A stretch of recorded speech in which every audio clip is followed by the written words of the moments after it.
रात के समय तेज बारिश में मम्मा और पापा अपने तिनकों के घोंसले में अपनी बेटी के साथ बैठे हुए थे।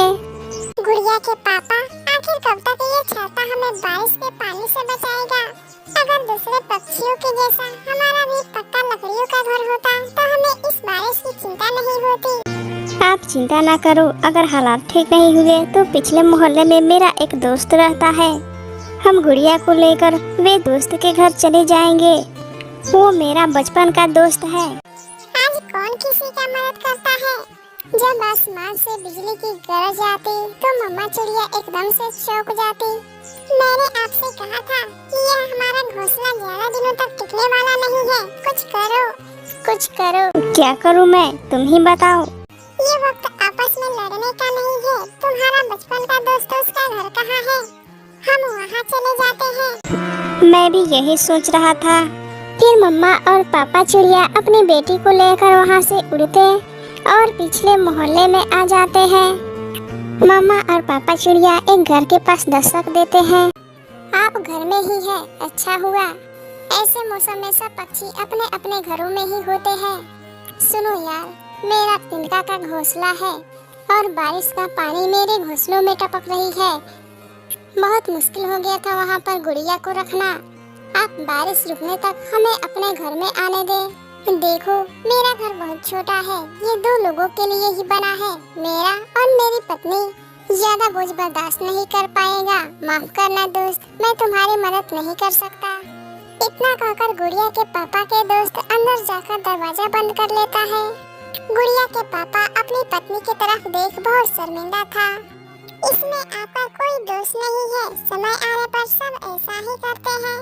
अब यहाँ बारिश में भीगने से तो अच्छा है मेरी बहन के पास चलते हैं।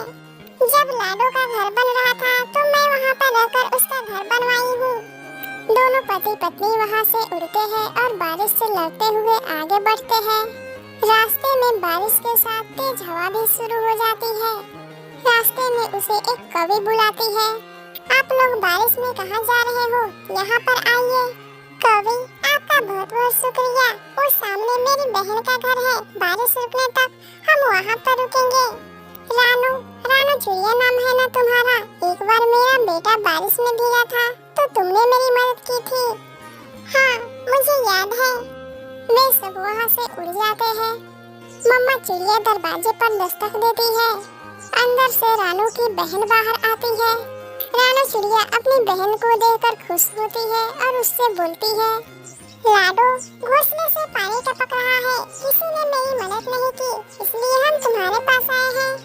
जब जान पर पड़ती है तो सबको चिंता होती है। मेरा घर बहुत छोटा है, तुम अपनी बेटी को लेकर अंदर आ जाओ। मैं सबको अंदर नहीं ले सकती। ये सुनकर मम्मा चिड़िया के आँखों में आंसू आ जाते हैं। लाडो, मेरी बहन, तुम तो मेरी अपनी हो, इसीलिए तो मैं तुम्हें ऑफर दे रही हूँ, वरना कौन किसी को अपने घर में रखता है। गुड़िया की मम्मा, आप गुड़िया को लेकर चले जाए अंदर, मैं सामने डाल पर बैठ जाता हूँ। नहीं गुड़िया के पापा, हम आपको छोड़कर ऐसे नहीं जा सकते। शुक्रिया बहन, दोस्तों से एतबार तो पहले ही उठ गया था। खून के रिश्तों का भी पता चल गया। मैंने पहले ही आपसे कहा था कि मेरे घर पे आ जाइए। मेरा घर बहुत बड़ा और मजबूत है।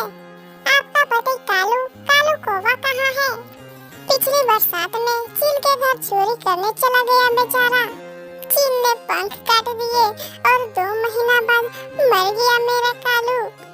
जब किसी ने मेरी मदद नहीं की तो आपने अजनबी होकर हमारी मदद की। बहुत बहुत शुक्रिया आपका। अपने और बेगानों का ऐसे ही समय में पता चलता है। आप जब तक चाहे रह सकते हैं मेरे घर में।